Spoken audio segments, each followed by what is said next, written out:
گزنگی داوە دنیا خۆرێک لە کوردان نەڵات پەرتەوی سەر بەخۆی بڵاو بۆوە لە وڵات گزنگی داوە دنیا خۆرێک لە کوردان نەڵات پەرتەوی سەر بەخۆی بڵاو بۆوە لە وڵات هەر پشتی بە هەژاردا دەرسێکی بەنیاردا خەونەکانمان دێتە دی لەگەڵ کۆرپەی کۆماردا فقط بارزانی توانی ئەواندا ڕاست بڕیاردا فقط بارزانی توانی ئەواندا ڕاست بڕیاردا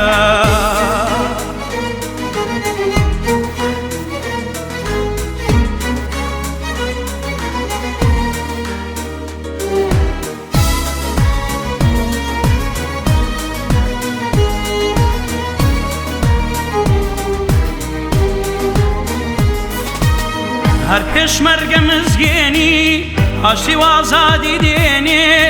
گوڵی شادی بخوێنی دڵی خۆی دەپشکوێنێ کە ناوی پێشمەرگە دێ چیا سەری هەڵدێنێ پێشمەرگەیە و بەڵێنی سەرۆک قەت نادۆڕێنێ پێشمەرگەیە و بەڵێنی سەرۆک قەت نادۆڕێنێ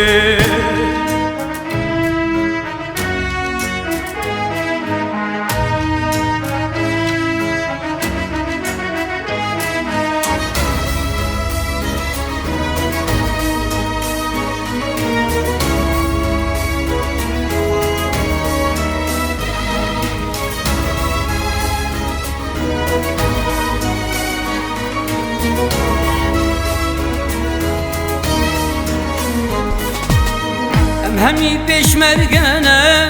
مەدا سەرۆکی پەیمان ئەبرو کوردتمە هەمی خەبات بکن شان بشان پێشمەرگە بوو ملەتی خەبات بکەش دل و جان کوردتمە هەمی هاتن ji her çar parçan Kurdin hatin xebatê hatin ji her çar parçan Babê mesrûr kir xebat bu Kurda bû piştevan li ser vê xaka pîrûz meyed heyn sed dastan milletî sînda xarî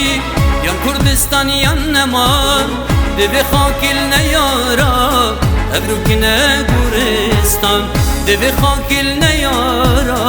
evrûkine Guristan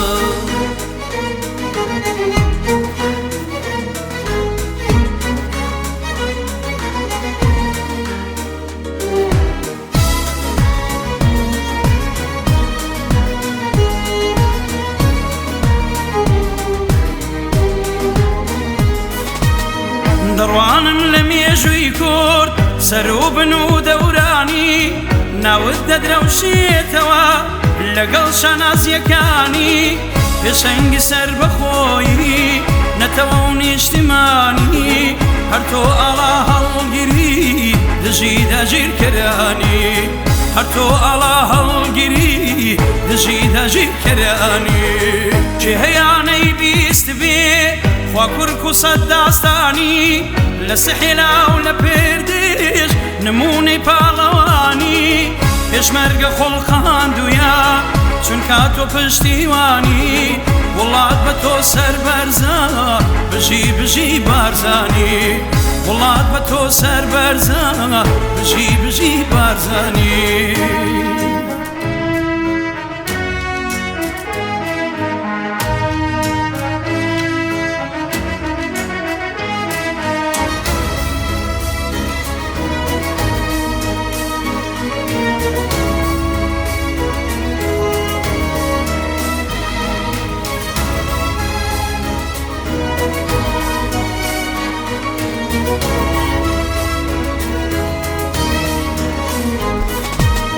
پێشمەرگەنە جان فیدا سەرێ خونا چەمینێ لەسەر خەبات و سوزا یتباین و دێمینێن کوردستان نەبدەولە ئەمچی جارە نارینێن قوتابخانە بارزانی قوتابینە و دێخوینێن قوتابخانە بارزانی قوتابینە و دێخوینێن دیدارە ئازادیە خوینا شهیدا چینن دی ام هر بینه دولت دی دشمنا بزینه سردستی باب مسرور سر بخوی دبینه سر وری کا پیروز حتی مرنه دمینه سر وری کا پیروز حتی مرنه دمینه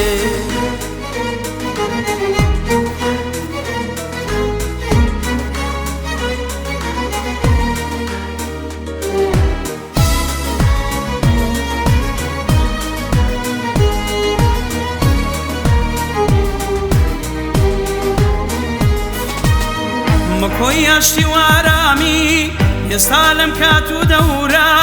خۆڵقانی کاک مەسرورە جەنابی برا گەورە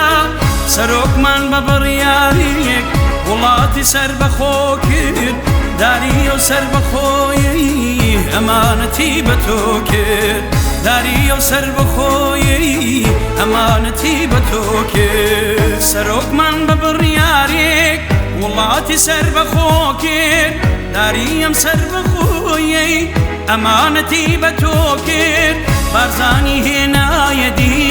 خەونی ساڵیانی دوور بۆ وڵاتی سەر بەخۆ پارێزەرە کاک مەسرور بۆ وڵاتی سەر بەخۆ پارێزەرە کاک مەسرور